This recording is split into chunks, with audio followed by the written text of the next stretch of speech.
So what does that mean for last-minute shoppers? Dan Casey with Bridge River Advisors joins us now to explain. Thanks so much for being here, Dan. You're welcome. So should customers be worried about their packages being delayed due to this issue?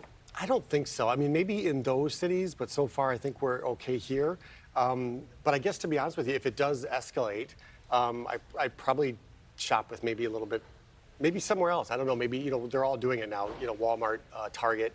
Maybe visit the other sites just for now, just to see if it does, get to more of a heavily saturated like Detroit. That was my next question. Is that should people consider shopping elsewhere? And the benefit of that is that you get what you want when you want it. Yes. We've become so reliant on this flow of Amazon. If your Prime member arrives in 2 days, we've become so used to this that this really feels like a shakeup in a lot of people's shopping habits. Yes, and they're doing this on purpose, of course, being Christmas with a deadline.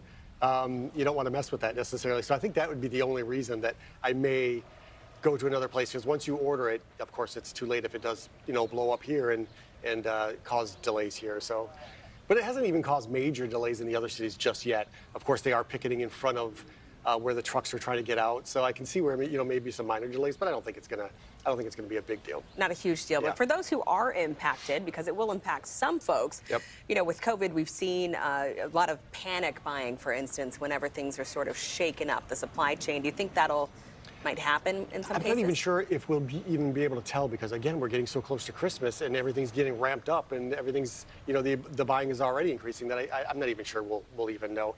Like when you said at the top there, 7,000 employees, you're like thousands and thousands. Wow, it's 1% of their, their total employee base. And it's so nuanced. We don't even know, because Amazon is saying, well, the drivers don't technically even work for Amazon. They work for a third-party company, even though, of course, they have Amazon vests and Amazon trucks and everything, but still. So it's a he said, she said thing, I think, and so we'll see how it continues. So Amazon, you say it's basically a drop in the bucket for Amazon in terms of numbers. Yes. Will this have a big financial impact on Amazon? No. So as it states right now, so they last year they made $500 billion in a year in sales. So I really don't think that this is going to affect them a whole lot. And what again, do you make, at its current state. Right. And what do you make of sort of the back and forth between the claims of both sides? Amazon saying the Teamsters are using intimidation, the Teamsters saying they're not willing to negotiate on Amazon's side. Well, and that's why Amazon is saying we're not negotiating, because technically they're not our employees. They're a third-party company's employees. And then the Teamsters they're saying also that they're bringing in people that, and this has been proven, that don't even work for Amazon. They work for another, other companies. So they're coming in just to show the numbers up, and the intimidation, of course, is marching in front of where trucks are trying to get out. So it's, it's getting a little illegal, but again, we'll see how it goes. Maybe if it gets really, really cold out, maybe they won't pick it as much. So we'll see.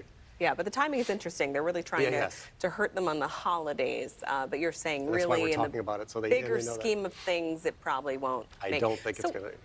I mean, if these people don't really work for Amazon, if it's third parties, how do they even negotiate better terms? And you can do this. The unions can do this for multiple companies at the same time, so it doesn't have to only be Amazon. But they're saying that it's Amazon employees, and that's why they're doing it, and for better wages and better safety.